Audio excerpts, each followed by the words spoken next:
de lo establecido. Tenía la idea de que era hasta las 6. Vamos a cubrir un poco más el tiempo el día de hoy.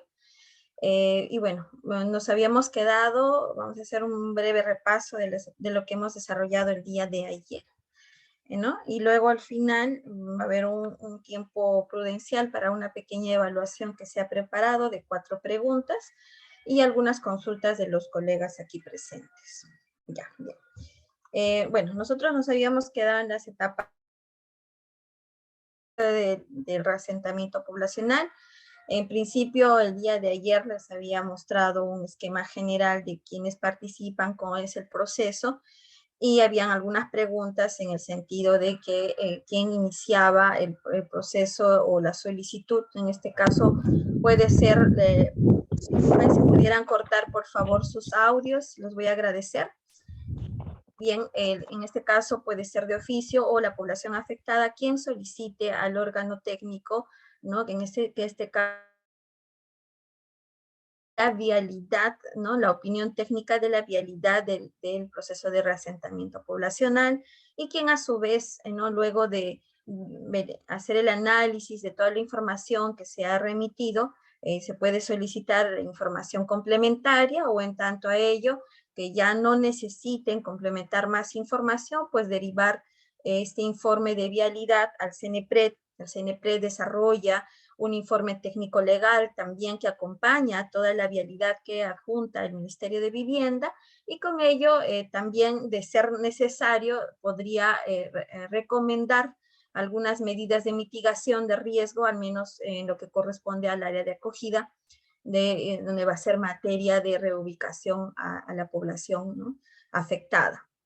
Y luego de ello, esto es derivado a la PCM para su aprobación vía una resolución ministerial, ¿no? Donde aprueba la vialidad del inicio del plan de reasentamiento poblacional, ¿no? Por eso es que aquí había diferenciado que para la solicitud del reasentamiento, los documentos que tienen que ser enviados son el estudio técnico correspondiente con sus evaluaciones de riesgo, el informe legal que agrupa toda la información que forma parte del estudio técnico, determinar un acuerdo de consejo, ¿no? La aprobación del mismo, y bueno, derivar al área competente, ¿no? Luego se procede con la elaboración del plan de reasentamiento poblacional, donde se desarrolla un pequeño diagnóstico situacional, ¿no? Se proponen las estrategias, los objetivos, ¿no? Donde se desprenden la cartera de proyectos que corresponden a la implementación del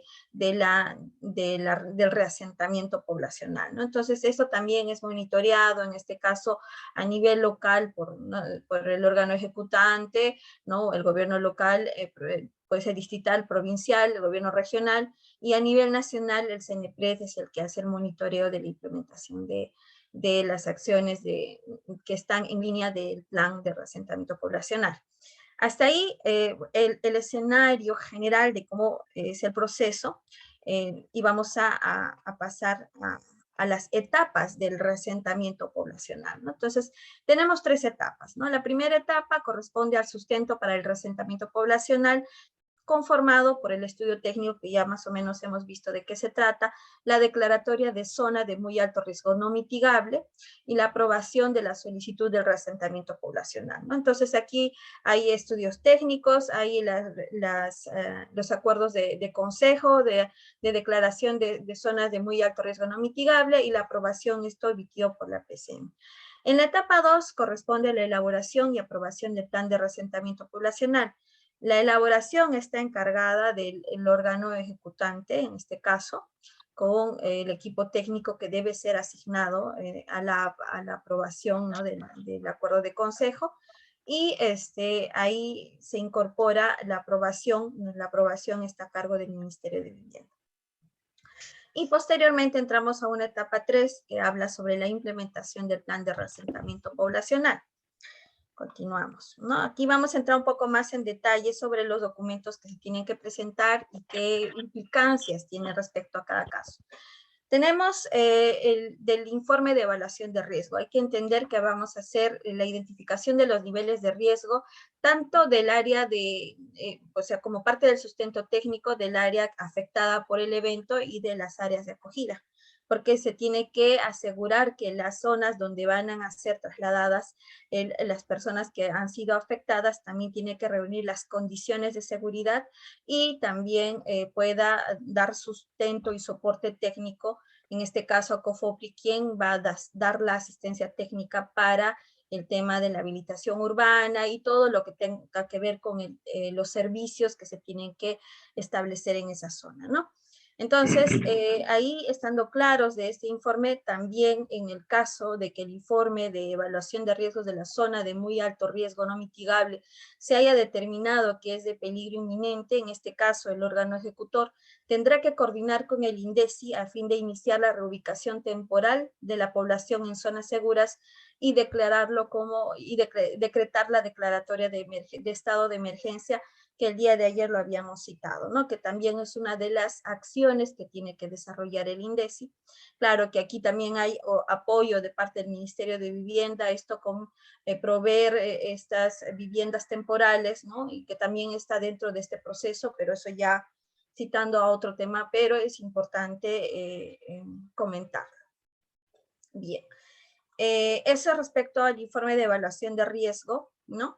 Pero también hay otros temas respecto al estudio, el estudio técnico que forma parte del sustento para la solicitud de vialidad del reasentamiento poblacional, ¿no? Entonces, aquí nos permite identificar y declarar las zonas de muy alto riesgo no mitigable, y aquí se tiene que reunir cierta información técnica, que aquí es donde de repente se demora un poco más, pero es mucho de la información que también nos tienen que entregar los sectores, ¿no? Se tiene que desarrollar el estudio de la situación legal de los predios afectados, ¿no?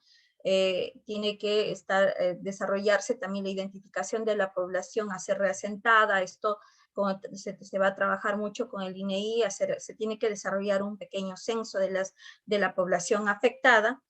Se tiene que elaborar el estudio socioeconómico, ¿no? De esto, porque también se tiene que, en las estrategias, al elaborar el plan de reasentamiento, porque también es una información que se va a requerir para la reactivación económica de esta población que está siendo afectada, ¿no? Entonces, hay una serie de información que se tiene que construir, ¿no? Y que no solamente es el sustento para la vialidad, sino también para la elaboración de nuestro plan de reasentamiento. Tenemos que desarrollar la identificación de bienes públicos expuestos, ¿no? Ahí están los centros educativos, postas médicas, comisarías, ¿no? Todo lo que pueda haber sido afectado por un evento extraordinario en este caso, ¿no? En los informes de evaluación de riesgo, habíamos comentado que es el informe del área, ¿no? Que está siendo declarada como zona de muy alto riesgo no mitigable, pero también se tienen que desarrollar evaluaciones de riesgo, ¿no? Y esto con apoyo de las entidades técnico-científicas, ya que ellos nos tienen que proveer la información sobre los niveles de peligrosidad que vamos a identificar en el territorio, ¿no? Entonces, esas son las intenciones de los informes de evaluación de riesgo. Se tiene que identificar las zonas de acogida, ¿no? De repente ahí la normativa con la precisión de que tienen que ser zonas adecuadas, ¿no? Y que estén libres de riesgos, ¿no?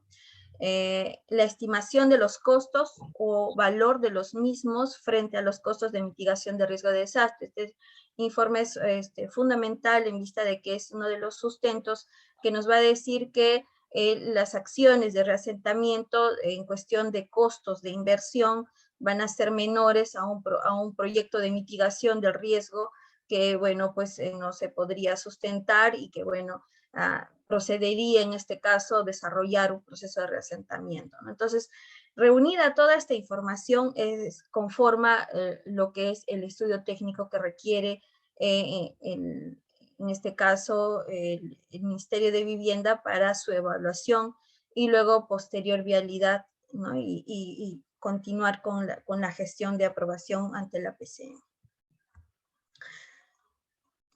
Teniendo ya el estudio técnico, se tiene que desarrollar un informe legal, en este caso es una opinión legal y el sustento jurídico que tiene que acompañar, ¿no? Con todo el antecedente técnico que se tiene que elaborar, ¿no? Con el estudio técnico. Aquí hay precisiones, la norma precisa respecto al censo y al estudio socioeconómico, los datos y quién debe de llevarlos a cabo, y también a través de la intervención, en este caso del INEI, ¿no? Porque ahí tenemos que ver el censo, los estudios socioeconómicos y los temas culturales que se puedan advertir, ¿no? en las zonas. Aquí algunas preguntas, me parece, del señor Juan José Montero. A ver. A ver, aquí hay una, voy a avanzar un poquito más y luego le doy el alcance, señor José. ¿Ya? Vamos a avanzar porque hoy día es un poco corto y hay cierta información que habría que abordar, y luego vamos a ir resolviendo las consultas de los colegas, ¿no? Entonces, estábamos comentando de que la información, quien debe desarrollar el censo y el estudio socioeconómico es el órgano competente que va a elaborar el proceso de implementación del plan de reasentamiento poblacional, y también recibir el apoyo del INEI para poder cubrir estos estudios, ¿no? Entonces, los detalles que se incorporan en estos estudios están en el sentido de describir y analizar las características demográficas, sociales, económicas de la población, ¿no? E identificar el número o tipo de unidades sociales, ¿no? Que las personas que van a ser desplazadas, ¿no? Al nuevo espacio que va a ser el área de acogida. Se identifican las características, ¿no? Que demandan su atención especial, ¿no? En este caso pueden ser ancianos, niños, etcétera, ¿no? Contar con la información para formular el plan de reasentamiento, como les había dicho, la información que se prepara para la vialidad del reasentamiento poblacional es información base que también vamos a utilizar en el proceso de elaboración del plan de reasentamiento poblacional, ¿no? Y de la misma forma también establecer la línea base de información para poder evaluar el plan de reasentamiento poblacional, ¿no? Entonces, esta información tiene que ser trabajada por este órgano competente con apoyo del INEI en este caso. Bien, en el caso de la declaratoria de zona de muy alto riesgo no mitigable, en este caso ya habíamos comentado que esto es por un pronunciamiento expreso del Consejo Municipal, que está fundamentado en base al informe de evaluación de riesgos, al estudio técnico desarrollado y a los informes legales emitidos, ¿no? De acuerdo a sus competencias, ¿no? Entonces, este acuerdo de consejo también designa y aprueba el inicio del plan de reasentamiento poblacional, y también asignará el equipo técnico que estará encargado de elaborar este instrumento, ¿no? Bien, bueno, en este caso hay detalles que se tienen que advertir respecto al procedimiento administrativo, ¿no? Entonces, eh, el inicio del procedimiento o de la solicitud, como había indicado, puede ser de parte de oficio del gobierno local, o también puede ser un pedido expreso o acreditado por parte del centro poblado que ha sido afectado por este evento y que, bueno, es materia de ser reasentado, ¿no? Entonces, hay una serie de criterios que también, y requisitos que tienen que ser considerados para la opinión técnica en desarrollo, ¿no? Por ejemplo, en el caso de los requisitos para presentar una solicitud de reasentamiento poblacional, en este caso, tiene el gobierno local, no tiene que desarrollar, ¿no? La solicitud al órgano técnico, que en este caso es el Ministerio de Vivienda, mediante el acuerdo de consejo donde se haya declarado la zona de muy alto riesgo no mitigable, y tendríamos que ahí citar la priorización de la población que va a ser materia de reasentamiento, los costos, ¿no? Todo lo que, o la identificación de la zona de acogida, todo eso que habíamos hablado sobre los estudios técnicos que se tienen que desarrollar, ¿no? Esa es la información que se requiere.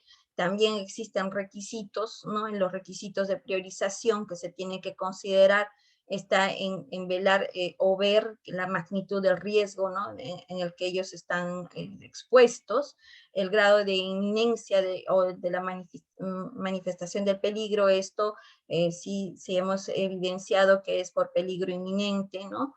Y obviamente que esto tiene que estar sustentado y acompañado con el pronunciamiento del nivel de peligrosidad que haya determinado las entidades técnico-científicas, ¿no? Entonces, también hay que considerar las condiciones, ¿no?, económicas que tengan, si es de pobre o pobre extremo, que también es información, que esto es evidenciado mediante el CISFO, que es el Sistema Focalizado de Hogares, que lo maneja el Ministerio de Inclusión Social.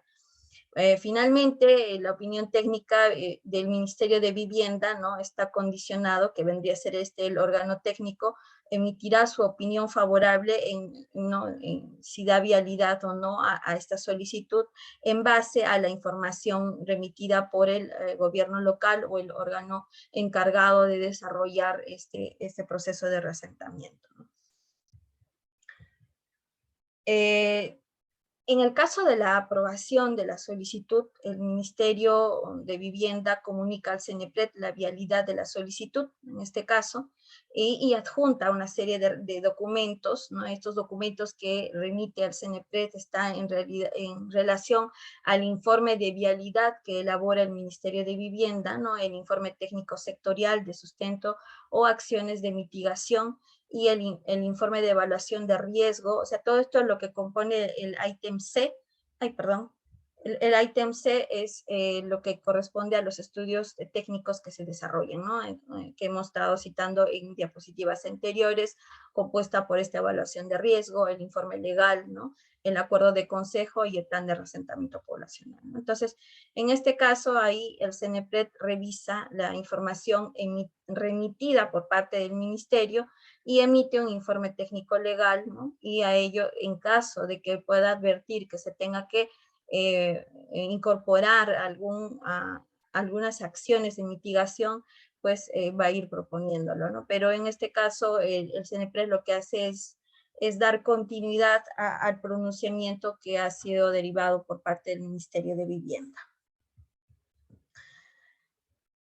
Aquí hay algunas precisiones, ¿no?, que se hablan sobre la zona de acogida, ¿no? Habíamos hablado que la zona de acogida tiene que estar, se tiene que asegurar que los niveles de peligrosidad sean bajos en este caso, y esto a través de la información que nos pueda brindar las entidades técnico-científicas, ¿no?, y los informes de evaluación de riesgo, puesto que para la elaboración del informe de evaluación de riesgos para la caracterización del peligro, es información que nos brinda estas entidades técnicas, ¿no?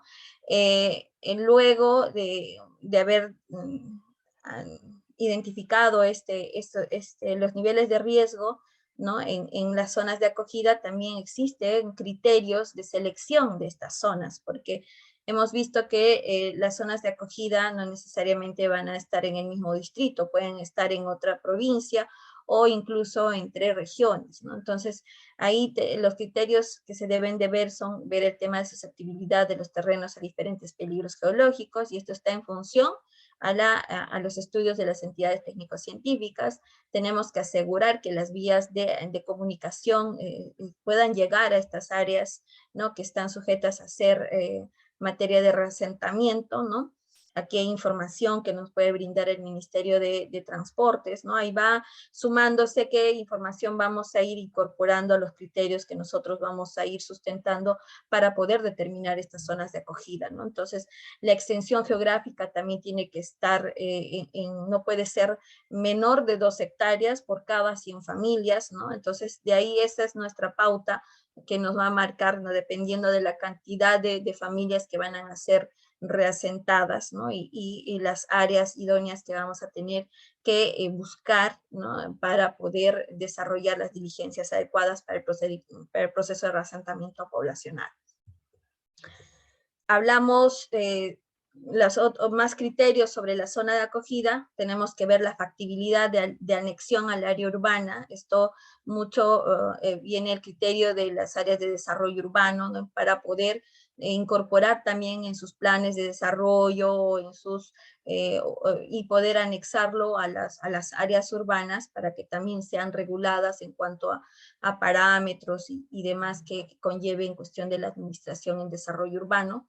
Se tiene que ver la no afectación de proyectos públicos, ¿no? En este caso, los terrenos que se van a analizar para poder ser zonas de acogida tienen que verse o analizarse qué proyecto no esté involucrado por los 3 niveles de gobierno, ¿no?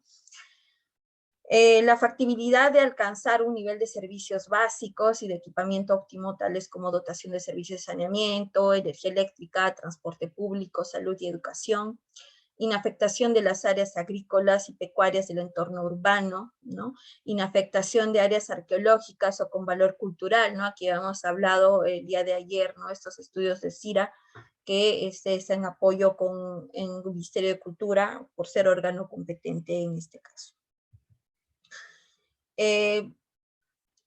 Ahora, ¿quién es la entidad competente que debe de desarrollar el saneamiento técnico legal? En este caso también habíamos visto el día de ayer de que luego de haberse identificado el terreno que va a ser materia de acogida, aquí esto va a estar representado por la SBN o el gobierno regional y el COFOPRI, quien es el que va a efectuar el diagnóstico técnico legal, ¿no? de la zona de acogida, ¿no? Y con un informe respectivo que tiene que hablar sobre la seguridad en cuanto a riesgos, ¿no?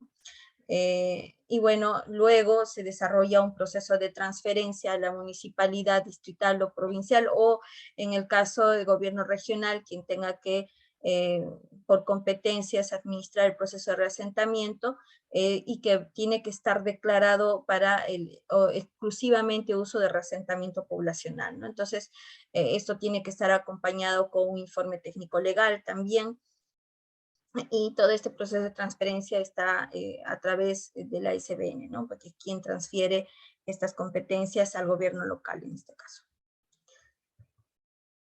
Existen algunas precisiones que se hablan también de la zona de acogida. Esto fue en el 2017 a través de la 3645, ¿no? En su artículo 18, que habla sobre la reserva para la zona de acogida, ¿no? En este caso, la precisión está en función a determinar las zonas de acogida. Se requiere identificar y evaluar las condiciones de seguridad, factibilidad de instalación y uso de los servicios básicos, así como de accesibilidad e infraestructura básica de terreno frente a los riesgos de desastres, ¿no? Esta es esa precisión que se acompaña a lo que establece la ley.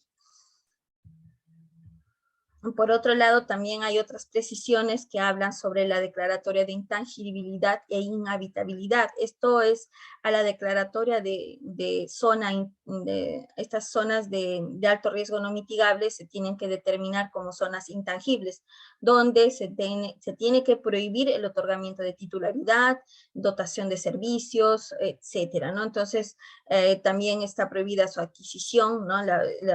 Sus prescripciones adquisitivas, de dominio y todo lo que conlleve con temas registrales, en vista de que estos son inmuebles que han sido inmuebles, ¿no? Que han sido identificados como zonas de riesgo no mitigable y en zonas de riesgo recurrente por deslizamientos, ya sean huaicos y desbordes de ríos. Esto último, la recurrencia del evento, que es una precisión que también se ha desarrollado a la 29869 a través de la ley 3645, ¿no? Es una de estas precisiones que incorpora esta situación que se da respecto a la recurrencia de un evento. En el caso de la habilitación urbana, ¿no? Con fines de reasentamiento poblacional, esto es el programa o los proyectos que se desprendan del plan de reasentamiento poblacional, y aquí pues vienen los trabajos que se tienen que desarrollar respecto al abastecimiento de agua potable, saneamiento, electrificación, vivienda, educación, ¿no? Y que deberán estar enmarcados de acuerdo a la Ley de Regularización y Habilitaciones Urbanas, la 29090. ¿no? Y aquí hay ciertas condiciones que también se tienen que precisar, ¿no? En este proceso de elaboración de habilitación urbana asistido por el COFOPRI. En este caso, los diseños de habilitación deben estar asignados, o los lotes tienen que estar asignados por cada grupo familiar, y esto en función al ámbito priorizado pues, en el reasentamiento poblacional, ¿no? En este caso, se tiene que asignar un lote por cada grupo familiar, se tiene que mantener en la medida de lo posible la ubicación y cercanía entre familias que, que son materia de reasentamiento, y reservar áreas de construcción para programas de vivienda y adicionales, ¿no? En el caso de la nueva vivienda también hay otras precisiones, ¿no? En este caso las familias reasentadas accederán a un lote de vivienda tipo estándar ¿no? Que está determinado esto ya sea por el gobierno local en el plan de reasentamiento, y esto está al margen del valor que se abandona en la zona de riesgo, ¿no? Quizás esta precisión es la que trae un poco más de conflictos del lado social, en vista de que las áreas que están siendo dejadas en las zonas de riesgo, de repente son mayores, o las construcciones eran mayores, y en las nuevas áreas que van a ser materia de reasentamiento, pues son viviendas estándar, ¿no? Y de repente no cubren las expectativas que el poblador tenía respecto a su anterior vivienda, ¿no? Entonces, aquí hay estos problemas que se pueden dar en el proceso, y que pues también hace de que estos procesos de reasentamiento sean un tanto lentos, ¿no? Entonces, pero también el hecho de poder acceder a una vivienda tipo estándar, pues también acompaña el beneficio de que van a estar en el marco de un programa habitacional de interés social, ¿no? Entonces va a haber ciertos beneficios, ¿no? Emitidos por parte del Ministerio de Vivienda en este caso, pero estos son los temas que se tienen que tratar desde el lado social con la población que va a ser reasentada, ¿no? Y por otro lado, también hay que precisar que todas las familias que van a ser beneficiadas tienen que acreditar que el bien que están abandonando tienen que ser propietarios no menor de 10 años, ¿no? Entonces tiene que haber a ello constancias que tienen que ser reportadas al gobierno local, ¿no? Y que también dejando constancia de la no posesión de alguna otra propiedad que tengan, ¿no? De la población a ser reasentada, hay que precisar, los beneficiarios son los propietarios o poseedores de un predio único en zona de muy alto riesgo no mitigable, ¿no? Los requisitos para ser beneficiarios tienen que ser contar con residencia permanente en el centro poblado, no menor de 10 años, no contar con propiedad inmobiliaria a nivel nacional, y no integrar más de un grupo familiar, ¿no? De los beneficiarios, la población participante está en función a un lote familiar estándar, ¿no? Es lo que estábamos comentando en la diapositiva anterior, y esto está regulado por el Ministerio de Vivienda en los proyectos habitacionales de interés social desarrollados, ¿no? Mantener en lo posible la ubicación espacial similar a la que se contaba en el centro poblado de origen, contar con una nueva ubicación, accesos a servicios públicos, en igual o mejor condición que ellos tenían, ¿no? Ser informadas durante el proceso de sus derechos, ¿no? Entonces, aquí hay trabajos de participación que se tiene que dar, se tiene que publicar mucho el avance de este plan, ¿no? Y que tiene que haber cierto nivel de concertación, ¿no? Y también indicarles de que existen ciertos beneficios que van a recibir al entregárseles estos lotes de área estándar que establece el Ministerio de Vivienda. Bien, aquí vamos a ir abordando sobre la elaboración y aprobación del plan de reasentamiento poblacional. Yo creo que hasta aquí, de repente, si hubieran algunas consultas sobre lo que ya hemos estado avanzando, voy a aquí abordar la consulta del señor Juan José Montero. Dice, ¿Qué hacer cuando la población que se encuentra en zonas de riesgo no mitigable, identificadas por el CENEPRED y vivienda, no quieren salir de sus hogares, es decir, un reasentamiento involuntario? Es que aquí es un problema y aquí se tiene que reforzar temas de concertación, ¿no? Lo que estaba comentando en las anteriores diapositivas.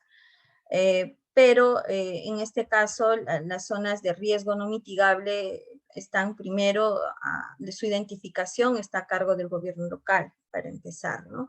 Y luego ya el pedido de reasentamiento es de oficio o la población que está siendo afectada, ¿no? Entonces, el acompañamiento de cualquier proyecto que se tenga que desarrollar, tiene que haber un acompañamiento social y explicarles cuáles son sus derechos y los beneficios que van a recibir, puesto que a veces muchos de estos centros poblados no tenían el tema de saneamiento completo, ellos de repente solo eran posesionarios, en este caso se les entrega el título de propiedad, se les asegura el tema de accesibilidad y bueno, a pesar de que los lotes que se les están entregando son de tamaño estándar, en cuestiones económicas, pues el predio ya saneado y con título, pues inmediatamente sube su precio y obviamente que el beneficiario, en caso de que quiera venderlo o qué sé yo, las acciones que tenga que desarrollar, pues ya tienen derechos, ¿no? Porque ya tienen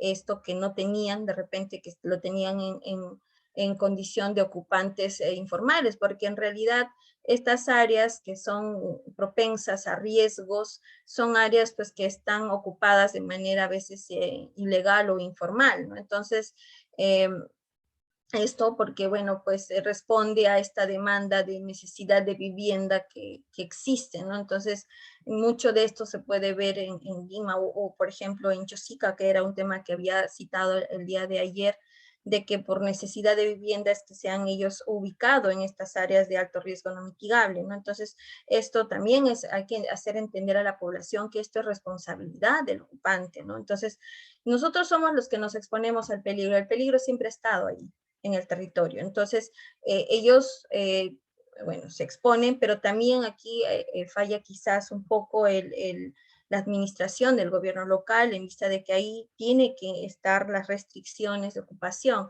Y estas restricciones de ocupación a veces pues dice uno necesita también estos instrumentos y estos instrumentos están en los planes de desarrollo urbano, por ejemplo, ¿no? Si yo en mi plan de desarrollo urbano, en mi plano de uso de suelos, he determinado que esa zona es intangible, es una zona de riesgos, no permito que se ocupe, entonces, y que también yo indique expresamente de que ahí no va a haber instalaciones de servicios públicos, entonces la ocupación ya se puede ir regulando, se pueden ir mejorando con estos trabajos de fiscalización, pero pues también el técnico, ¿no? O el especialista del gobierno local tiene que tener también los instrumentos para poder regular y evitar que se siga ocupando estas áreas que traen compromisos y bueno, pues el desarrollar un proceso de reasentamiento, como han estado viendo, es un tema bastante tedioso desde el lado técnico, el lado político, el tomador de decisión,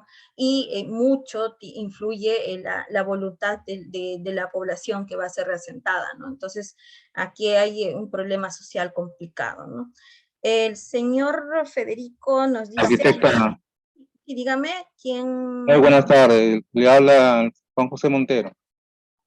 Sí, dígame. Muy buenas tardes y saludos a todos los compañeros. Eh, Mi pregunta era la siguiente, por una experiencia propia. No sé si usted recordará, en el 2017 hubo el fenómeno costero, ¿no? Donde el primer distrito que se inundó fue el distrito de Tambo Grande, ¿no? Recuerdo que fue el 26 de marzo del 2017, ¿no? Que justamente en estos días ya está aniversario a través de esa gran catástrofe que hubo. Lo que sucedió ahí es que el río se desbordó casi a una altura de 1,40 m, ¿no? De las casas, ¿no? Y había una franja al costado del río, margen derecha, ¿no? Que era un promedio más o menos de 140 viviendas, ¿no? Donde estaba el asentamiento humano Froilán Alama y otros asentamientos humanos, ¿no?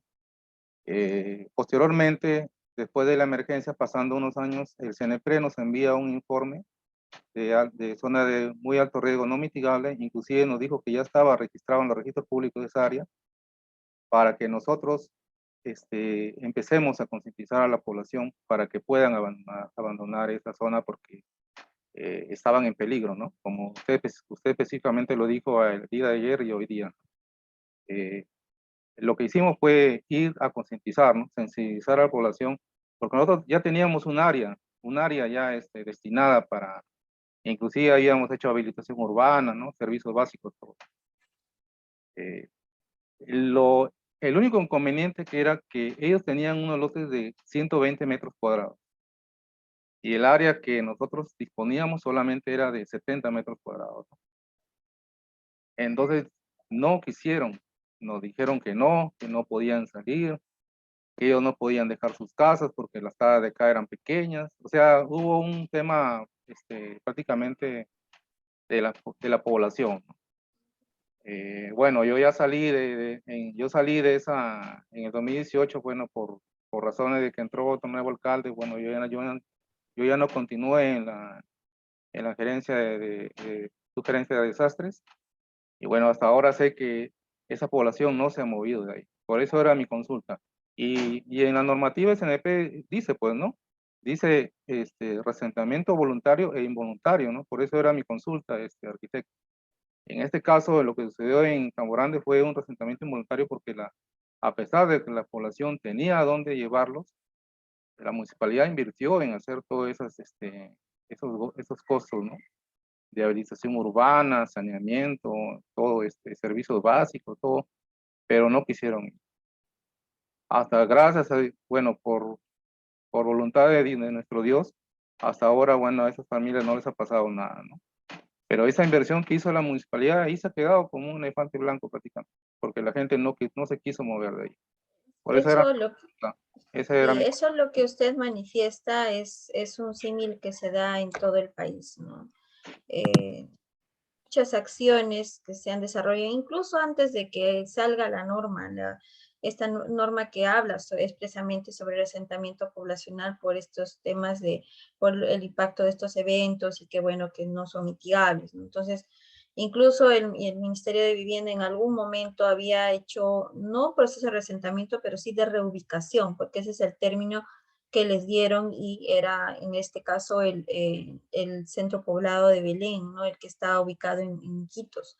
Entonces, aquí, bueno, bueno, entiendo que también como fueron trabajos, uno de los primeros trabajos que se desarrollaron atendiendo estas recurrencias del evento, porque en el caso de Belén hay una suerte de inundación periódica que se desarrolla y que, bueno, pues la población se ha adaptado a residir ahí, ¿no?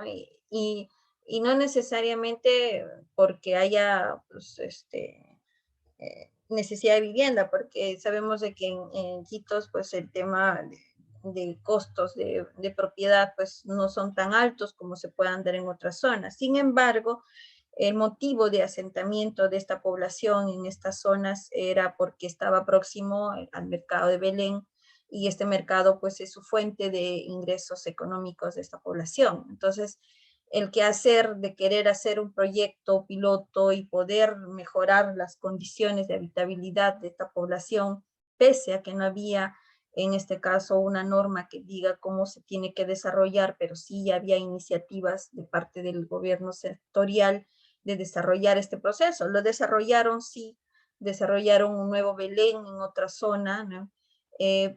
No todos los pobladores se acogieron a ello. Ciertamente una parte de la población logró irse donde se les brindó pues estos terrenos estándar que bien todos conocemos que no son áreas muy considerables, pero se les entregó módulos construidos con acceso a servicios, etcétera, ¿no? Pero si nosotros nos ponemos a pensar en los aspectos sociales, yo voy a estar cerca a mi fuente de trabajo, ¿no? Entonces, quizás ya hay otras estrategias de intervención urbana que de repente, por lo complejo del caso, se tengan que desarrollar, ¿no? Entonces, en el caso del fenómeno del niño costero, pues también hay que ver de que ha sido el impacto masivo de muchas zonas que han sido afectadas y que claro, pues hacer un proceso de reasentamiento es largo, pese a que a los esfuerzos del gobierno local de haber hecho habilitación urbana, que no es fácil, ¿no? Y todo esto no esté acompañado de un proceso social, porque tiene que haber este acompañamiento. Todo proyecto que se desarrolla, si no está acompañado por un tema social, no llega a buen puerto.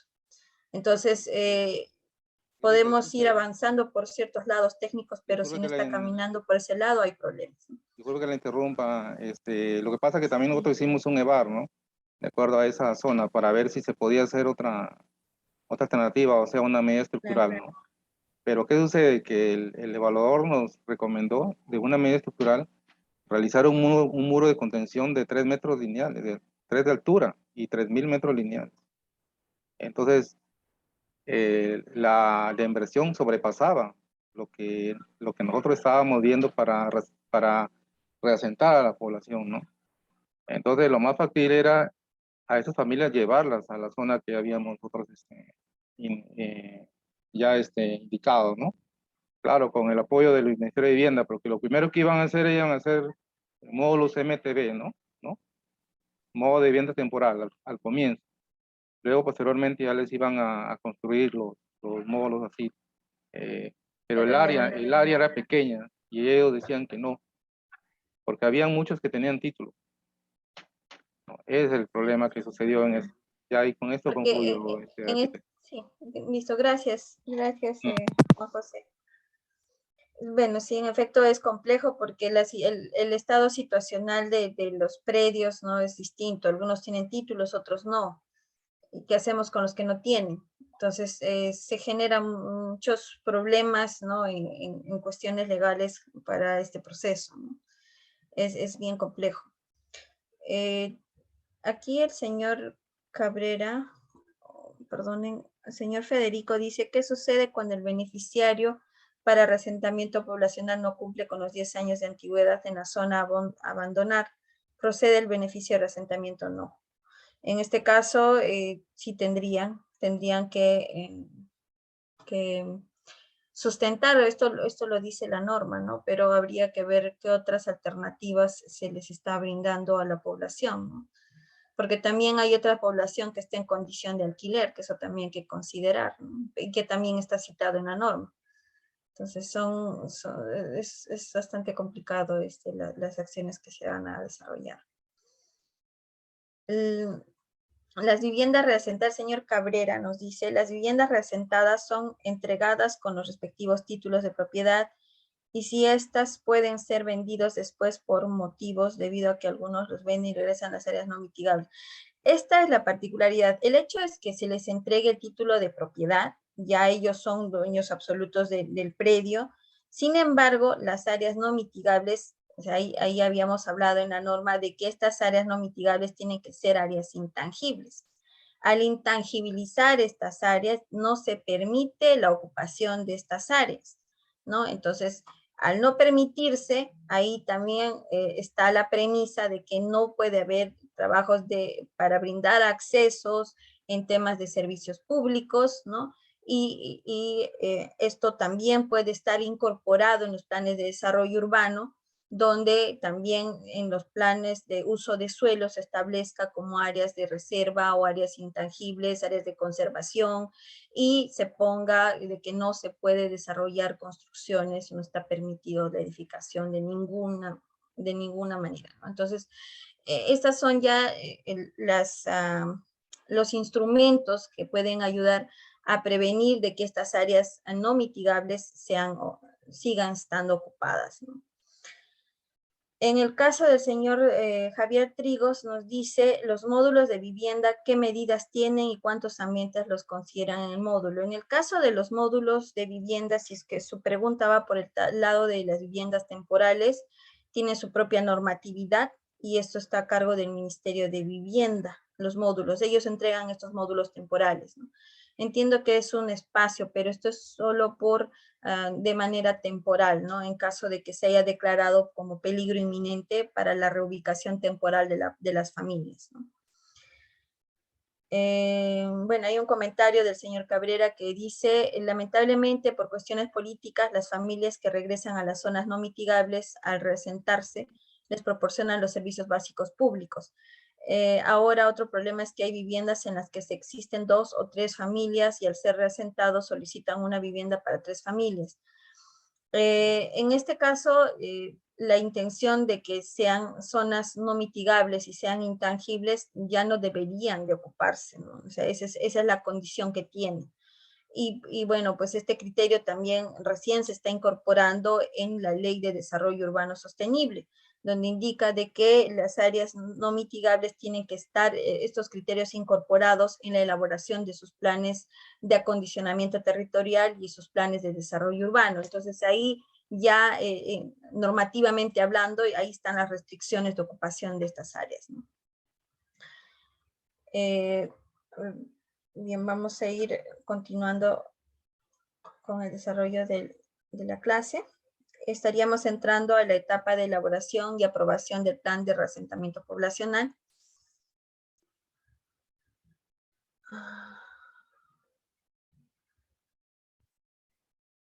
Así es, no sé, la intención es de que no se titulen, ¿no? Al menos estén reconocidos, ¿no?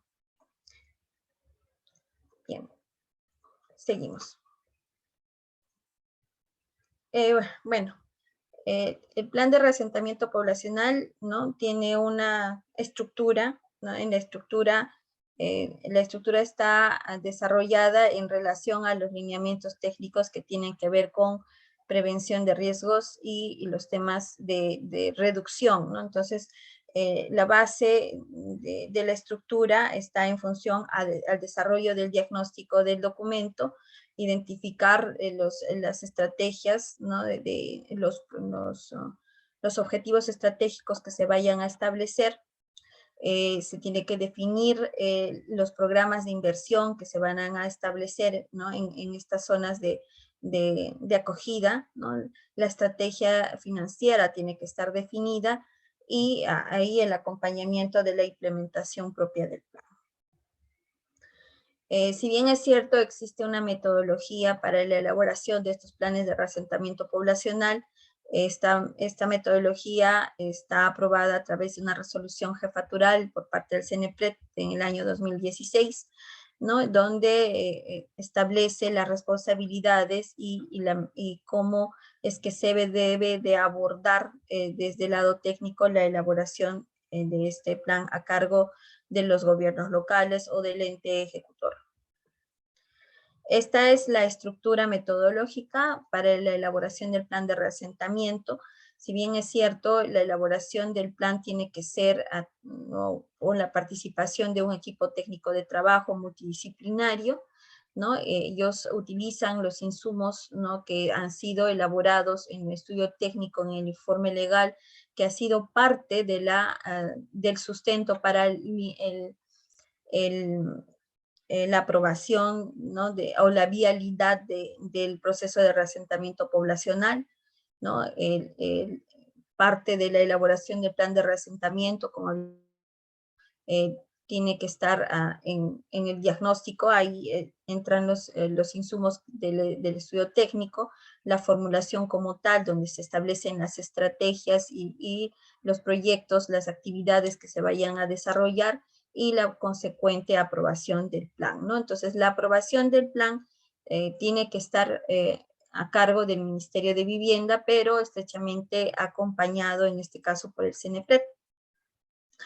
Pero también hay otras, luego de haber elaborado el plan de reasentamiento poblacional, entramos a un proceso de difusión del plan. Habíamos visto que en la ley establece de que tiene que ser un documento comunicado, ¿no? a la población en general, ¿no? Tiene que haber una suerte de difusión, ¿no? y recepción de los aportes que se vayan a desarrollar, ¿no? Para luego ejecutar, que vendría a ser una etapa 8 de la ejecución del plan, y en el caso del monitoreo y evaluación del plan, ¿no? dependiendo del nivel de gobierno que haya sido encargado de elaborar este instrumento, desarrolla el monitoreo a nivel distrital, ¿no? puede ser provincial, no, en este caso, perdonen, es provincial, el gobierno regional, y a nivel nacional está encargado el CENEPRED en su acompañamiento, en su monitoreo, ¿no? Luego está la difusión de los resultados del plan, ¿no? Entonces es un camino bastante elaborado.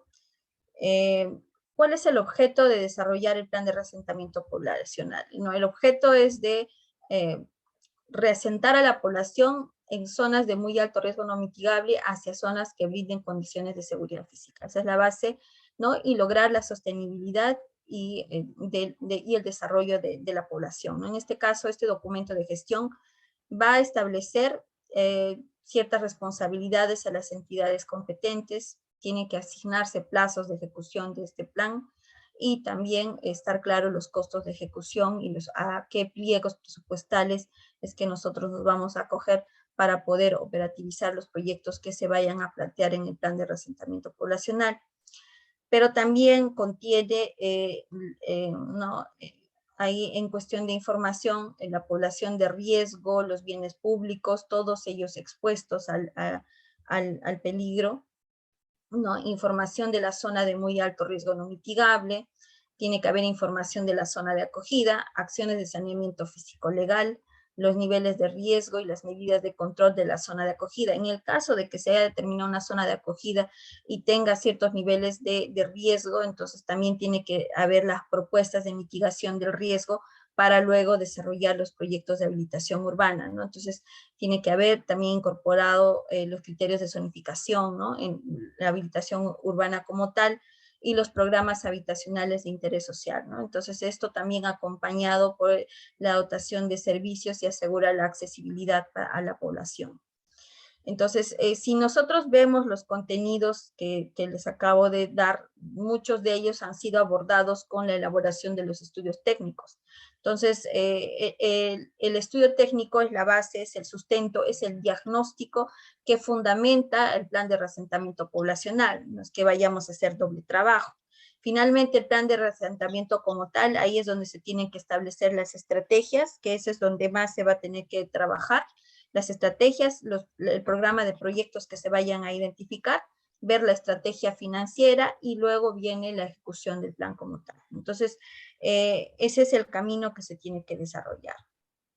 Entonces, habíamos hablado de que de los objetivos que se vayan a establecer en el plan de reasentamiento poblacional, vamos a ver actividades, ¿no? Vamos a identificar proyectos, programas, ¿no? En este caso, a nivel de proyectos están nuestros proyectos de inversión a través de las habilitaciones urbanas, proyectos de electrificación que se tienen que desarrollar, temas de agua potable, alcantarillado y tratamiento de aguas, nivelación de pistas y veredas, con asegurar y anexar el tema de conectividad, equipamiento básico, el tema de salud, educación, servicios públicos, ¿no? Espacios públicos, proyectos de prevención y reducción de riesgo de desastres, en caso de que el área de acogida haya tenido algún, durante la evaluación de riesgos se haya podido identificar algún riesgo, ¿no? Que puede ser controlado con alguna medida estructural, ¿no? En el caso de los programas, ahí reconocer los programas que es parte del Ministerio de Vivienda a través de los programas habitacionales de interés social, ¿no? Programas de recuperación social, de reactivación económica, ¿no? Cada sector aquí está involucrado en cómo también tiene que reinsertar a la población y mejorar la economía, ¿no? de la población que ha sido afectada, ¿no? También se tienen que programar actividades, ¿no? Estas actividades están la elaboración de estudios a nivel de fichas, perfiles, expedientes técnicos, gestión de proyectos, capacitaciones, asistencias técnicas, se identifican aquí las estrategias financieras, a qué pliego presupuestal nosotros nos vamos a ir acogiendo, ¿no? Para poder ejecutar los proyectos que hayamos identificado, ¿no? Calificación y zonificación de la zona desocupada, ¿no? Ahí hablaba mucho de los planes de desarrollo urbano, ¿no? Cómo se tiene que incorporar estas áreas intangibles dentro de estos instrumentos y también anexar a estas áreas de acogida como áreas de expansión urbana que están anexas o deberían estar anexadas a estas áreas urbanas, ¿no? Entonces, esto es el paquete de actividades que se tienen que identificar dentro de lo que es el plan de reasentamiento en función al diagnóstico desarrollado en la primera etapa, ¿no? Para lograr la viabilidad del reasentamiento poblacional. Finalmente, la aprobación del plan de reasentamiento poblacional, como había comentado también, está a cargo del Ministerio de Vivienda a través del programa Nuestras Ciudades, que es el órgano técnico, o quien haga a sus veces, de ser el caso. Ellos son los que evalúan el plan, solicitan opiniones a instancias competentes. En este caso, las instancias competentes puede ser el INEI, si es que hay información, temas de socioeconómica, pueden solicitar también opinión técnica a las entidades técnico-científicas, solicitan opinión al CENEPRED, ¿no? Y finalmente emiten la resolución de aprobación, ¿no? Entonces, esta es la labor que desarrolla el Ministerio de Vivienda. Sabemos que la participación de este sector es importante y es fundamental, está durante todo el proceso, y en el caso del CENEPRED y del acompañamiento técnico, pero también emite opinión técnica respecto al plan de reasentamiento poblacional, ¿no? En este caso, bueno, ya habíamos visto que para que se proceda a la aprobación del plan de reasentamiento poblacional, como antecedente tiene que estar la resolución ministerial que la PCM otorga a la vialidad del proceso de reasentamiento poblacional. Este tema está regulado en el artículo 26 de la ley 29869, ¿no? Entonces, estas son las entidades que participan y de qué información se valen para emitir su opinión técnica y la aprobación del plan de reasentamiento poblacional. Y bueno, esta es la etapa 3. Con la etapa 3 nosotros vemos la implementación del plan de reasentamiento poblacional como tal. En este caso, la implementación, el ente ejecutor está a cargo de las entidades competentes en la ejecución del plan de reasentamiento poblacional, así como la población reasentada, están obligadas a cumplir estrictamente lo que establece el plan de reasentamiento poblacional. Las entidades encargadas de la ejecución del plan de reasentamiento poblacional están de acuerdo al artículo 27 de la ley 29869, en sus incisos A, B y C. Las actividades a cargo de las entidades competentes establecidas no están en función o en marco a lo que establece el programa presupuestal 068, que es el programa al que nosotros, los gestores en riesgos, nos acogemos para las acciones en atención, ¿no?, en la reducción de la vulnerabilidad y la atención de emergencias por desastres, ¿no? Esto es lo que más conocemos, al menos los que estamos involucrados en temas de riesgos. El financiamiento del plan, esto es, como ese es un proyecto de inversión pública, nosotros nos podemos ir acogiendo a estos pliegos presupuestales, sí, pero también podemos ir por el camino del canon, el sobrecanon o regalías mineras. Estas son parte de la estrategia, ¿no?, las estrategias financieras que tienen que estar establecidas en nuestro plan, ¿no? Y estas son las fuentes de financiamiento, también pueden ser recursos propios, ¿no? Entonces, aquí vamos captando los recursos para poder vializar y ejecutar los proyectos, las actividades y los programas presupuestales que hayamos identificado en el proceso de elaboración del plan de reasentamiento poblacional. En el caso, sí, dígame, ¿alguien? Es, por supuesto. Usted dice que decano, sobrecano. Esto no es de manejo universal de Perú. Algunas regiones. Dígame, ¿el presupuesto no lo asume el sector correspondiente? Dependiendo de la actividad, ¿no? En el caso de, por ejemplo, los programas habitacionales, sabemos de que esto va a estar financiado a través del Ministerio de Vivienda, ¿no? Entonces ahí vamos, o el tema de servicios básicos, ¿no? Entonces ahí vamos viendo cuál es nuestra estrategia financiera de acuerdo a las actividades y a los proyectos que vayamos a identificar, ¿no? Por ejemplo, si hemos, en la área de acogida, hemos identificado que se tienen que desarrollar proyectos, ¿no?, obras civiles que mitiguen el riesgo, ¿no?, y que pues den las condiciones adecuadas de ocupación, pues podemos gestionar esos proyectos a través del pliego presupuestal 068. Pero también dependiendo, ¿no?, del gobierno que esté a cargo, también puede cubrirse por recursos propios y bueno, pues, ¿no?, lo que se vaya a desarrollar en función a la actividad o al proyecto que vayamos a identificar, ¿no? en el proceso de elaboración del plan, ¿no?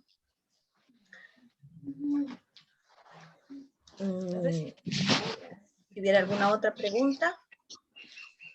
Bien, entonces, vamos a ir por el lado del monitoreo y evaluación del plan.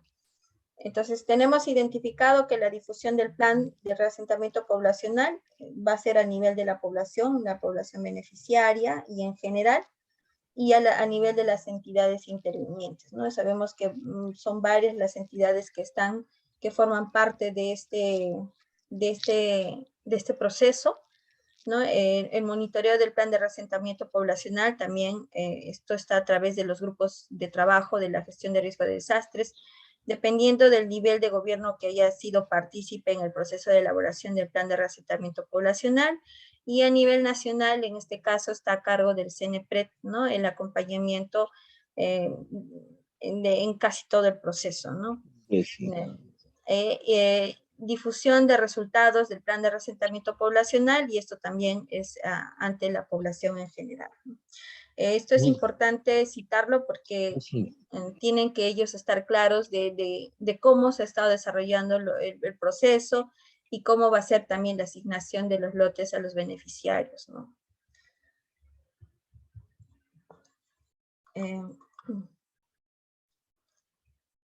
Este es un caso práctico que quería citarles el día de hoy. Esto es un trabajo que en algún momento desarrollaron en el centro poblado de Nuevo Sinaí. Esto es en Soritor, en Moyobamba, en la región San Martín, ¿no?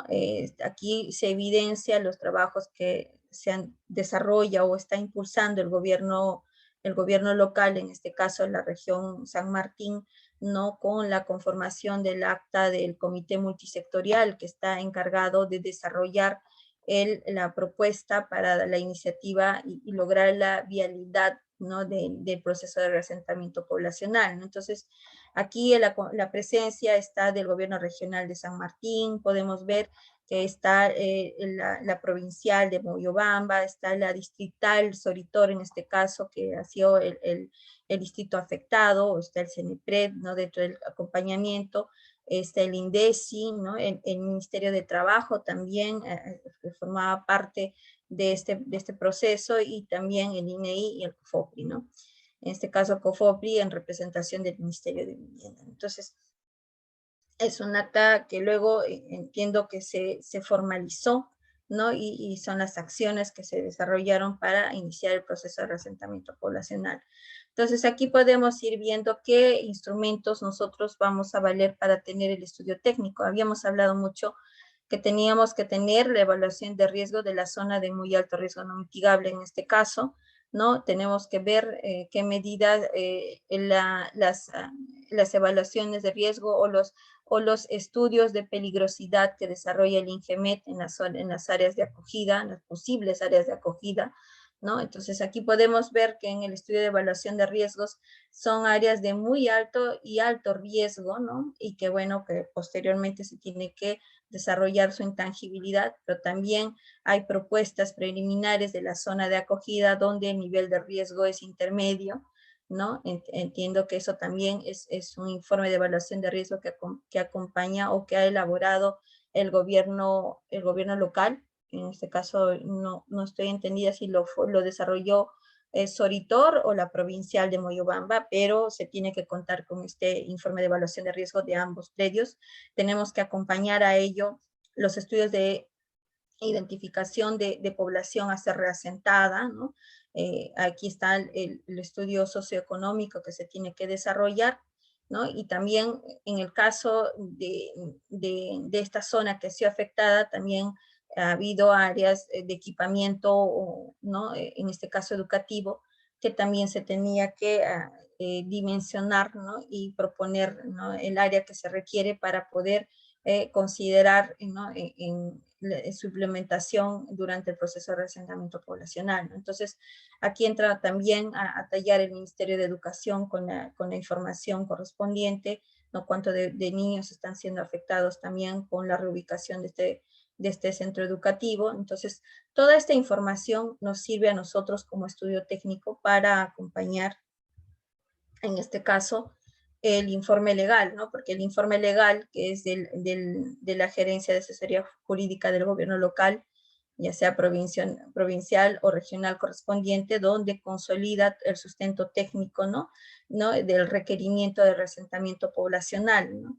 Entonces, y luego de ello, acompañando el informe legal más el estudio técnico, se eleva a un acuerdo de consejo, ¿no? Donde se declara estas áreas como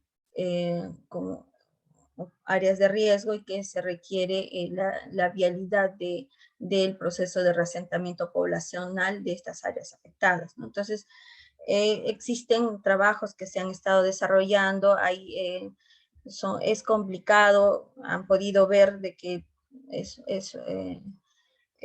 participan muchos sectores en el proceso, ¿no? Y a esto también incido en que hay cambios de gobierno, que también o voluntades políticas, hay problemas sociales, ¿no? Que acompañan el proceso y que hacen que esto sea un poco más complejo, ¿no? Entonces, pero lo bueno es que se está mejorando la norma y esto con la finalidad de poder facilitar, ¿no? Al menos al especialista, porque todos estos problemas, por así decirlo, revientan en el gobierno local, ¿no? Entonces ellos son los que ejecutan todos los procesos y es bastante el trabajo que se desarrolla a escala provincial, distrital y regional, ¿no? Entonces se les tiene que dar los instrumentos adecuados para tener mejores y óptimas metodologías, ¿no? Para que puedan desarrollar estos procesos, ¿no? Pero también reconociendo que existen debilidades y estas debilidades están desde el lado social también.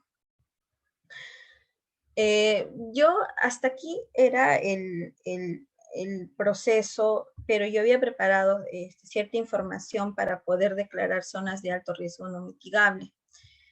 En este caso son criterios para determinar zonas de muy alto riesgo no mitigable y esto está a cargo de que podrían estar a cargo de los gobiernos locales, regionales o sectoriales, dependiendo de la capacidad técnica o presupuestal que tengan para poder determinar estas zonas.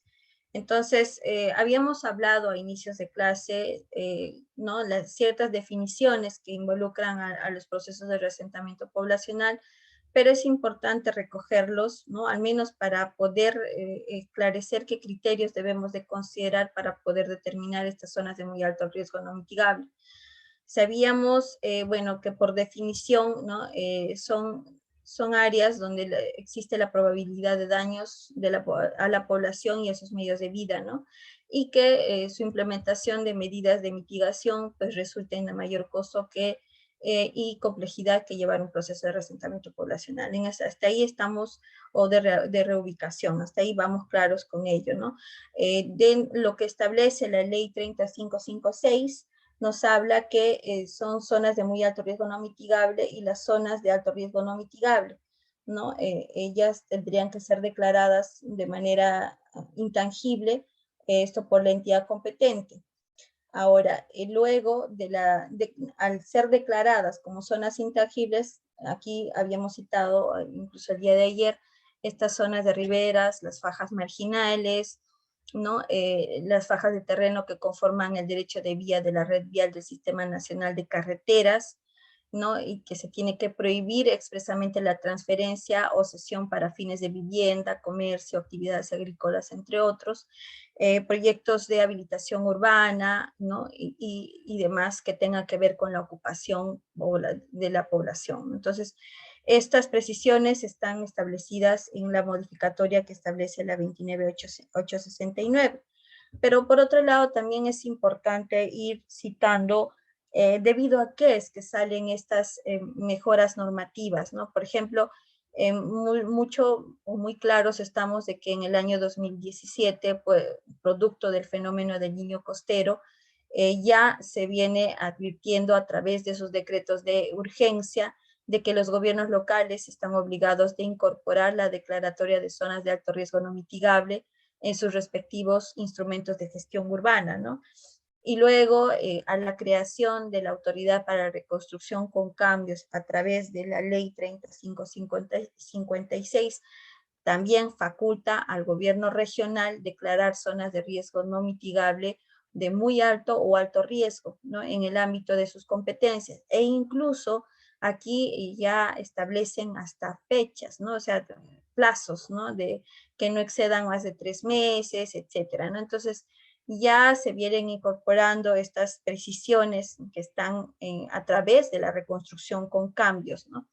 Y finalmente, en la ley 31313, que es a través de la Ley de Desarrollo Urbano Sostenible, emitida el año pasado, también hacen las precisiones sobre la declaración de zonas de riesgo no mitigable y la declaración de intangibilidad, ¿no? Que obliga a su incorporación en los planes de acondicionamiento y de territorial y de desarrollo urbano, ¿no?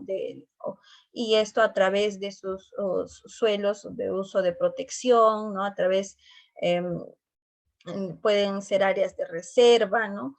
Y aquí con la declaratoria que impide la realización de proyectos de habilitación urbana, proyectos edificatorios, la instalación de servicios públicos, ¿no? Entonces aquí ya a través de una ley seguimos dando ya instrumentos a los tomadores de decisión en los gobiernos locales de que al declarar estas zonas intangibles, ¿no? Ya estamos dando muchas restricciones en cuestión de ocupación. Entonces, al momento de dar las autorizaciones, no tanto para edificación o lo que tenga que ser, ya no se podría, ¿no? Entonces, incluso también si es que quieren desarrollarlo a través de COFOPRI o ir por registros públicos, pues también tenemos una ley que impide que se desarrollen estas acciones. Entonces, importante eso tener en cuenta, puesto que son recursos que fortalecen o dan sustento técnico a los especialistas que vayan a desarrollar casos que tengan que ver con la ocupación en el territorio.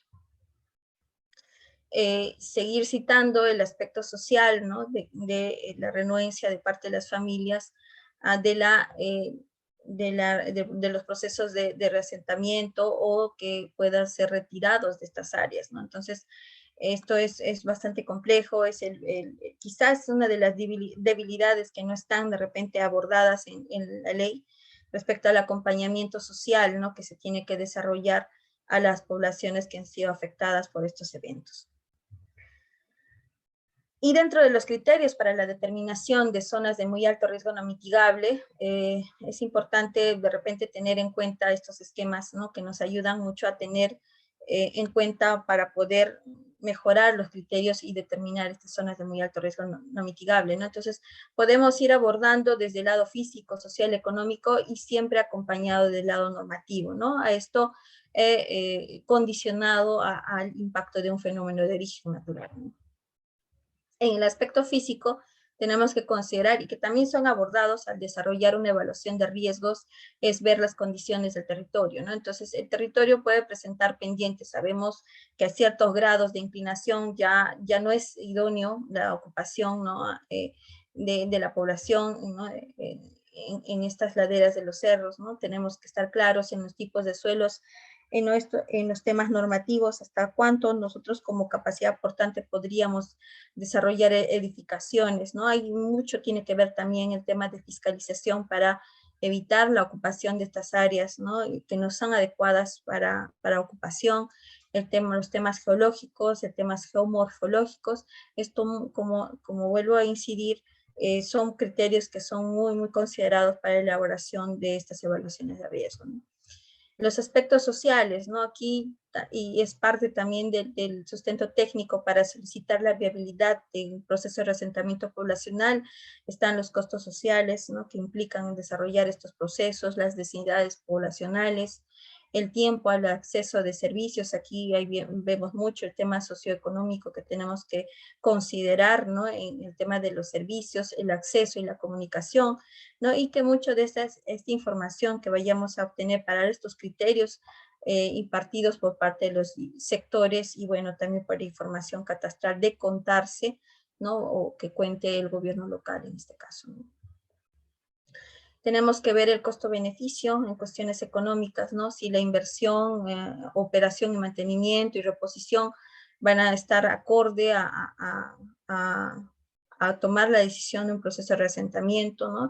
Los costos sociales que ya habíamos citado y la temporalidad, ¿no? Entonces, aquí también es otra de las debilidades que se ven en el proceso de reasentamiento, son los procesos largos que implican, ¿no? Entonces, como había citado algún colega, ¿no? Si bien es cierto, lo reubican de manera temporal, pero lo vuelven a ocupar, estas zonas que no han sido declaradas intangibles, entonces se vuelve cíclico y el problema pues viene siendo un constante, ¿no? Entonces, eso también, esa temporalidad es la que permite que de repente se vuelva a ocupar estas zonas, y bueno, pues a ello también se acompaña el hecho de que no haya un proceso adecuado de fiscalización a cargo del gobierno local, pero también hay que entender de que la capacidad técnica a veces se rebasa, porque la población la jurisdicción es tan grande y las actividades de cada área que tenga que ver en cuestiones de fiscalización, desarrollo urbano o gestión de riesgos, pues no cubre las expectativas de repente de un territorio grande, ¿no? En administración. El otro tema son los montos de inversión, en este caso, ¿no? Que justifica si las acciones o las medidas estructurales son acordes al proceso de determinación, ¿no? de estas zonas de alto riesgo no mitigable. Y tener en cuenta mucho de la mano todos los aspectos normativos que nos ayudan a poder determinar también estas zonas, ¿no? Están las normas que tengan que ver con recursos hídricos, habíamos citado temas sobre fajas marginales, que no solo es de los ríos, ¿no? Sino también temas de servicios, ¿no? Que se tiene que considerar las zonas declaradas intangibles, ¿no? Las zonas que se dan por derecho de vía en temas carreteros, ¿no? En temas ambientales, considerar estas zonas declaradas como áreas naturales, intangibles, zonas de uso controlado, zonas reservadas, santuarios, ¿no? Reserva paisajística, reservas comunales, ¿no? También esas son condiciones que se tienen que considerar para la determinación de estas áreas, ¿no? De estas zonas de muy alto riesgo, ¿no? Así como los códigos de medio ambiente que podemos también tener como marco normativo, ¿no? Temas de riesgos, ¿no? Hemos hablado mucho sobre la ley 29869 en sus zonas de alto riesgo no mitigable, las condiciones sobre las áreas de acogida, ¿no? Las zonas de riesgo recurrente, que son términos que se han incorporado en modificatoria de la ley, ¿no? O las zonas de probabilidad que un fenómeno físico sea potencialmente dañino, en este caso peligro inminente. Esto también, ¿no? Que esto está regulado a través de la 29664, ¿no? Es importante tener en mente estas condiciones para alimentar, ¿no? a la elaboración de estos estudios técnicos para solicitar la viabilidad, ¿no? de estos procesos de reasentamiento poblacional, ¿no? Entonces, existen otras condiciones que tienen que ver con temas urbanos y edificatorios, ¿no? Las normas, ¿no? Del Reglamento Nacional de Construcciones, ¿no? Y son una serie de todos estos criterios que son importantes ser considerados, ¿no? La Ley de Desarrollo Urbano Sostenible, los reglamentos de acondicionamiento territorial que tenemos, que aún están en vigencia, el decreto 022, y bueno, pues ahí son temas que, si bien es cierto, no están de repente dentro de lo que es gestión de riesgos como tal, como lo que regula la 29664, pero es importante recoger en vista de que el tema de riesgos es un tema transversal y condicionante para la ocupación del territorio, ¿no? Entonces, son estos temas que se han abordado, y no sé si sobre lo que ya se ha explicado por ahí tengan algunos comentarios, importante recibirlos, y algunas recomendaciones, o en caso de que requieran alguna información adicional, voy a copiar acá mi correo en caso de que tengan algunas consultas. Este es mi correo personal en el chat de la, perdonen, en caso de que requieran algún tipo de información adicional sobre la información que ha sido impartida en el taller del día de hoy, ¿no? Si hubiera alguna antes de dar paso a la evaluación, porque se ha preparado un cuestionario, ¿no? Son 4 preguntas que se han formulado. Si hubiera algunas consultas, les agradeceré.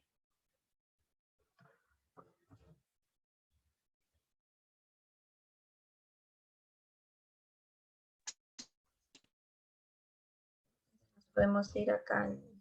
Sí, ingeniero, una consulta. William, te saluda. ¿Me escucha? Sí, claro. Sí, la escucho. Sí, dígame. ¿Le copio, señor William? Sí, ¿me escuchan? Ya, mi consulta era al respecto de que de las zonas marginales, principalmente las zonas de ríos,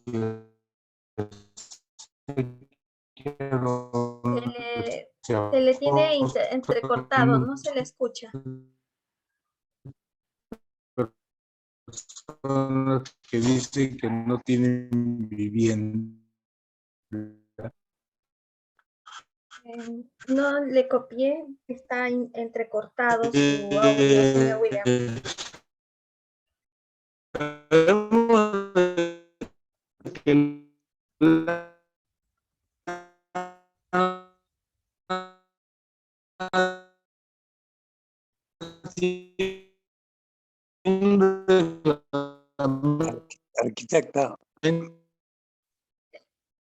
Arquitecta. Estamos en ¿me cuestionario, permite? por favor. Sí, se le escucho, pero el señor William está entrecortado su audio, no está claro. Pero sí, dígame, señor Jorge, está en línea, creo, me parece, o de repente ahí, señor William, nos puede escribir por el chat, ¿no? Porque su audio no está muy claro. Mi equipo no está a la altura de la modernidad, así que mejor hablando. Vea, de un trabajo que dice ya está colgado y pues no veo en es uno, No. y es para cuándo, es para hoy día. No, es una evaluación corta de 4 preguntas que se ha preparado y que la señorita lo va a subir, Adelaida, al chat, y vamos a tener un tiempo para el desarrollo de estas preguntas.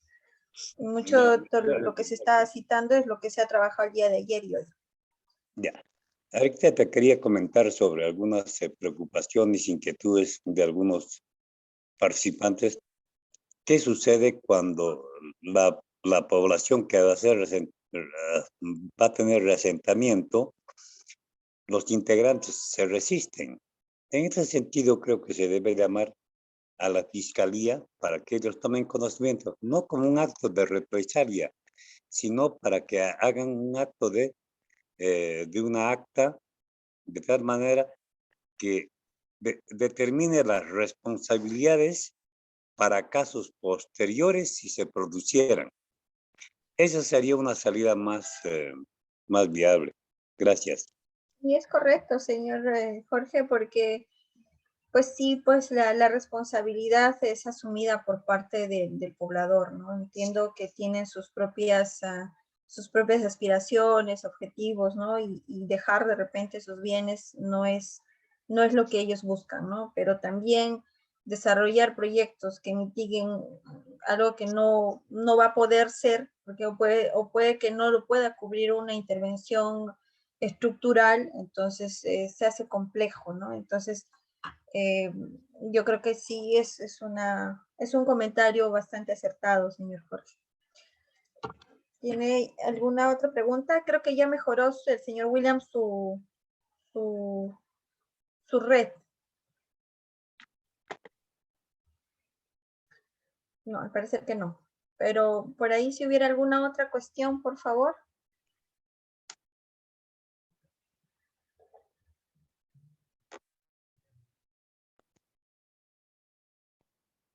Ahora sí me escucha, ingeniero. Sí, ahora sí está claro. Ah, ya, gracias, disculpe. La conectividad un poco mala. Mi consulta era al respecto De que estamos hablando de las zonas marginales y de personas que se ponen a vivir ahí en el lugar. Son zonas intangibles, en los marginales, en los ríos, acequias, canales. Sabemos que eso está como zona intangible, pero ¿quién es la entidad que tiene que hacer respetar? ¿La municipalidad, el ANA o el ALA? En Esa era este mi caso, bien. Mucho tiene que haber coordinación con la municipalidad, puesto que ellos pues salen a hacer trabajos de fiscalización dentro de sus funciones en su ROF. Pero el pronunciamiento del ANA es dando información, porque ellos establecen estas áreas, ¿no? De estas fajas marginales, porque ellos las establecen. En función a estas fajas marginales que pronuncia el ANA, o también incluso el CNEPRED tiene esa información, pueden ellos dar ese respaldo técnico que requiere el gobierno local para indicar de que están ocupando áreas que no están permitidas, ¿no? Entonces, esa información tiene que ser compartida, ¿no? El gobierno local fiscaliza, la información la tiene que brindar el ANA. Pero también podría darle cierta información al CNP, puesto que el CNP lo que hace es un banco de información que tiene su SIGRID y que lo puede otorgar, ¿no? De manera libre, ¿no? O está colgado en su plataforma, ¿no? A través del SIGRID. Mamacita, se me fue ¿Me copió, señor William? Sí, sí le copié Ok. la respuesta, porque existe Listo. bastante reasentamiento en zonas marginales de los ríos y los canales, en la cual están propensos pues a la subida de Caudal. del caudal. Entonces, ese es el gran problema. Ahora, ¿quién determina ¿cómo se llama? Poder retirarlos de ahí, porque poco más se meten en medio del río. La fiscalización está a cargo del gobierno local. Ah, En ya. este caso. Gracias. Señor Irwin, por ahí levantó la mano, por favor. Santos, Sí, Irwin quería Santos. acotar que, Sí. sí, quería aportar sobre lo que está preguntando William. Mayormente la municipalidad, tanto como el ANA, en este caso el ALA, eh, realizan un plan de trabajo y un compromiso para la delimitación de las fajas marginales, ¿no? Pero yo veo más que la responsabilidad de la municipalidad, que en este caso tiene el ALA, ¿no? Porque con experiencia hemos estado un año, yo trabajo en el sector público y hemos pedido de la delimitación porque el que emite la resolución es el ANA, ¿no?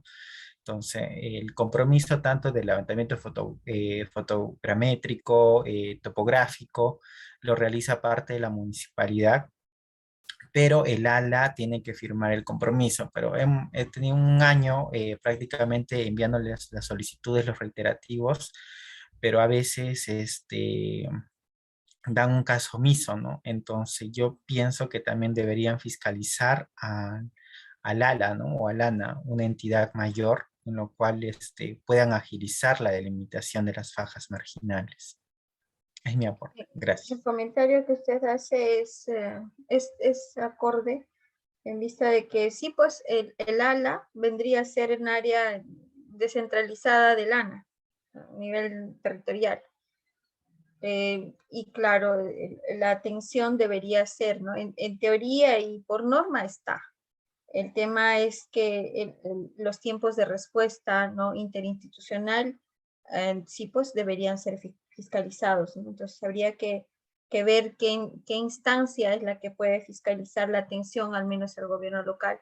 Entiendo que hay cierta carga laboral por parte de las entidades técnico-científicas, porque el ANA está dentro de estas consideraciones, y pues lamentablemente a veces el presupuesto para temas de investigación y estos trabajos técnicos, ¿no? Y científicos, dependiendo del caso que se dé, pues a veces no son los más adecuados, ¿no? Entonces quizás también por eso es que haya estas demoras en cuanto a la atención a los gobiernos locales. Tiene ahí otra pregunta del señor Richard Amat. No se puede fiscalizar el ANA, dice. Solo puede fiscalizar el Ministerio de Cultura y eso es un proceso burocrático. Claro, pues el ANA es un órgano adscrito al Ministerio de Agricultura, ¿no? Entonces ellos son los que pueden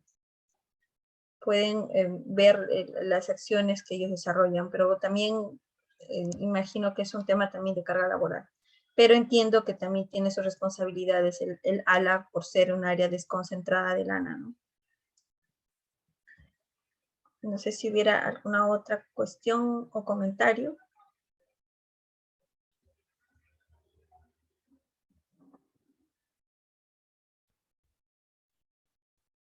Yo creo que podríamos ir Sí, buenas avanzando tardes. con la... Sí, sí, dígame. Disculpe. Sí, Referente a la evaluación que usted comentó hace unos minutos, quisiera saber hora de inicio y término. Lo que pasa es que yo estoy todavía en pleno trayecto a mi domicilio. He estado escuchando la clase en el auto y quisiera saber si, no sé si va a empezar ahorita o van a poder aplazar de repente 1 hora, 2 horas para poder dar con tranquilidad el examen o la evaluación. Gracias. No, va a ser ahorita el examen. Justo estaba por pedirle a la señorita que pueda subir el formato, porque es un formato y usted creo que lo podría descargar de su celular. No es mucho lo que toma en tiempo la elaboración de este examen. Lo que pasa es que Como decía. estoy manejando, por eso le decía. Sí, por eso se me dificulta estar O en todo caso, de repente, en su caso, porque está usted con una complicación, pueda de repente enviar, ¿no? Descargue el examen y pues pueda enviarlo un poquito después, ¿no? Pero los participantes aquí presentes, que son ahorita 35, si no contamos con usted, estaríamos recibiendo a las 34 personas que desarrollan el examen, ¿no? Permítame un rato coordinar para que puedan subir el link del examen. Un momentito, por favor. Arquitecta, Sí, dígame, lo escucho. un tema muy importante han tocado la faja marginal. Es un tema simple pero complejo. Según ley, hay organismos que deben velar, el ALBA. Tienen organismos descentralizados en diferentes regiones. Pero ¿qué sucede con este tráfico de terrenos? Muchos traficantes en quebradas han vendido quebradas. Y los gobernadores, por ganar votos, se comprometen a hacer obras ahí. Y muchas veces hacen pistas sobre las quebradas. Total, esa ley es letra muerta, no se cumple. Entonces, ¿qué hacer? ¿No? Las autoridades son los primeros en incumplir con esto. Así que a los compañeros asistentes, tener un poquito de tolerancia ante ese tema y un poco de criterio cuando tengan que hacer trabajos o tengan que recomendar a diferentes municipios. Gracias. Gracias, señor Jorge. Bueno, sí es un problema complicado, es más un tema social también, vamos a darlo por ese lado, pero también es complicado porque yo digo, dan factibilidad de repente de la ejecución de un proyecto sobre lo que va en contra de una ley, ¿no? O sea, ahí también hay responsabilidades, ¿no? Que asume quien desarrolla el proyecto, quien otorga el presupuesto y todo ello, ¿no? Entonces, eso es un tema también que hay que considerar, ¿no? Al menos si es que se incumple lo que establece la norma, ¿no? Si me permite un momento, voy a coordinar el envío del link, por favor.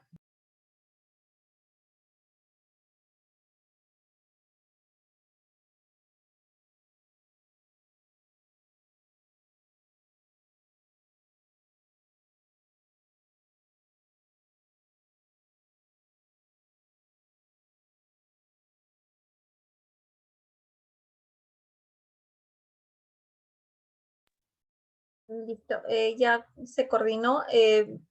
La señorita Adelaida va a subir el examen, como indicaba, son 4 preguntas que se están abordando, 3 de marcar y 1 para resolver, ¿no? Entonces, tenemos hasta las 6:30 para terminar con el examen. A ver. Un momentito, por favor.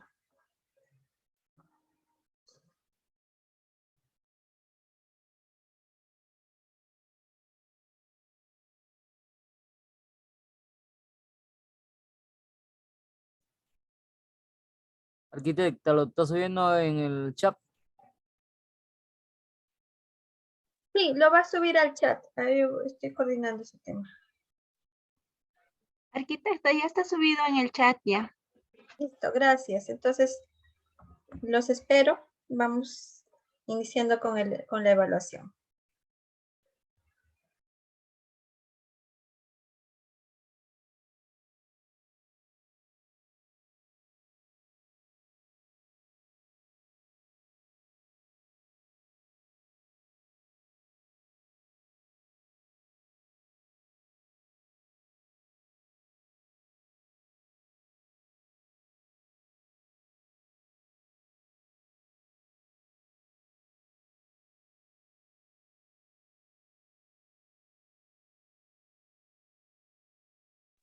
Está el link, por favor, ahí está.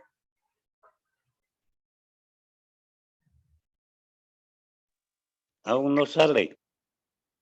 Sí, ahí está, señor Jorge, ahí está de GES de Perú, ahí está el link.